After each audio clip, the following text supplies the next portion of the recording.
খুলনার পাইকগাছার মঠবাটিতে ২৪ প্রহর ব্যাপী ১১২তম উপজেলা কেন্দ্রীয় মহানামযজ্ঞানুষ্ঠান পরিদর্শন করেছেন উপজেলা বিএনপির সম্মেলন প্রস্তুতি কমিটির আহ্বায়ক ডাক্তার মোহাম্মদ আব্দুল মজিদ। তিনি দলীয় নেতাকর্মীদের সাথে নিয়ে শনিবার রাতে মহানামযজ্ঞানুষ্ঠান পরিদর্শন করেন এবং সনাতন ধর্মাবলম্বীদের সাথে শুভেচ্ছা বিনিময় করেন।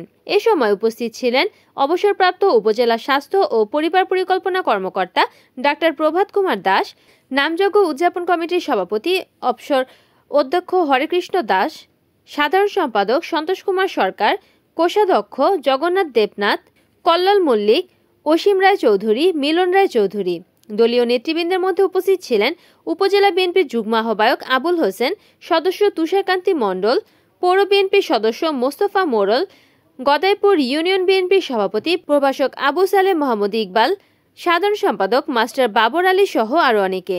এ সময় উপজেলা বিএনপির সম্মেলন প্রস্তুতি কমিটির আহ্বায়ক ডাক্তার মোহাম্মদ আব্দুল মজিদ কেন্দ্রীয় মহানামযজ্ঞের কৃপাদৃষ্টি আকর্ষণ কেন্দ্রে অর্ঘ্য প্রদান করেন।